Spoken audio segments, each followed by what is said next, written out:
जय श्री कृष्ण। तुलसी क्यारों में आज हम सुनेंगे वैष्णव सेवा का फल, श्री पद्मनाभ दास जी की छोटी बेटी, भाग 1 और 2। तुलसा, मैं तेरी छोटी बहन यमुना का विवाह करके आया हूँ। घर में प्रवेश करते ही पद्मनाभ दास ने समाचार दिए। तुलसा ने पूछा, पिताजी, किस गांव में विवाह किया और किसके साथ किया? बेटा, हमारे ही कन्नौज गांव में। पर पिताजी, हमारे गांव और हमारी जाति में यमुना के योग्य वर ही नहीं है। आपने किसके साथ विवाह किया? पद्मनाभ दास जी बोले, बेटा, तेरी बात सत्य है। हमारी जाति में उसकी आयु के योग्य कोई वर नहीं था। पर मैंने वैष्णव से पहले ही कह रखा था। एक वैष्णव ने एक वर बताया। वह ब्राह्मण तो है, पर दूसरे गोत्र का, किंतु भगवत कृपा से वह भी श्री वल्लभाचार्य जी का सेवक है। इसलिए मैंने घड़ी पल की भी प्रतीक्षा न करते हुए भगवत वार्ता के बीच ही उसके ललाट पर प्रसादी कुमकुम से तिलक विवाह कर विवाह निश्चित कर दिया। हमारी यमुना को ऐसा वैष्णवपति और कहाँ मिलता। प्रभु जो करते हैं वही कल्याणकारी होता है। तुलसा ने कहा, पर पिताजी, हमारे गांव में हमारा बहुत बड़ा समाज है।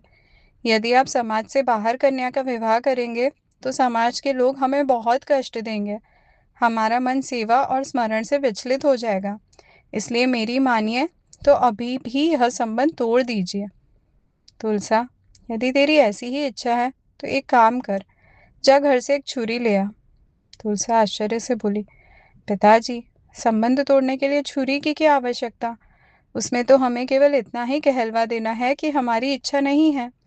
पद्मनाभ दास बोले, तुलसा, जिस अंगूठे से मैंने श्री वल्लभाचार्य जी के सेवक के ललाट पर प्रसादी कुमकुम का तिलक किया और वचन दिया, उसी अंगूठे से अब मैं किसी दूसरे के ललाट पर तिलक कैसे कर सकता हूँ?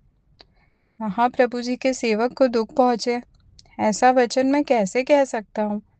इसीलिए उसी छुरी से मैं अपना अंगूठा ही काट डालूं, ताकि फिर किसी और को तिलक करने का प्रश्न ही ना रहे। पद्मनाभ दास जी का ऐसा दृढ़ आग्रह और वैष्णव के प्रति अनन्य प्रेम देखकर तुलसा मौन हो गई।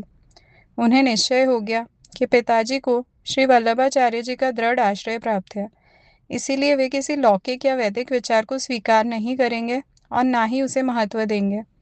अतः उन्होंने इसे भगवत इच्छा मानकर उस संबंध को सहर्ष स्वीकार कर लिया। कुछ समय बाद यमुना का विवाह संपन्न हुआ। उसके पति का नाम कृष्णदास था। विवाह के बाद यमुना अपने ससुराल चली गई, जो उसी कन्नौज नगर में था। एक दिन कृष्णदास ने यमुना से कहा, यमुना, तुम्हारे पिताजी की तरह मेरे यहाँ भी भगवत सेवा विराजमान नहीं है। घर में सेवा स्थापित करने की आज तक मेरे लिए अनुकूलता भी नहीं थी, क्योंकि मैं अकेला था।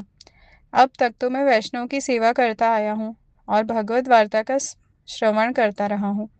उसी का फल है कि मुझे ऐसे भगवदीय पिता की पुत्री प्राप्त हुई है। तुम्हारे संग से मेरे भीतर भी कुछ भाव बढ़ेगा और तुम्हारे संग का रंग मुझ पर भी चढ़ेगा। अब तुम जैसा कहो वैसे हम अपना गृहस्थ जीवन व्यवस्थित करेंगे। जय श्री कृष्ण।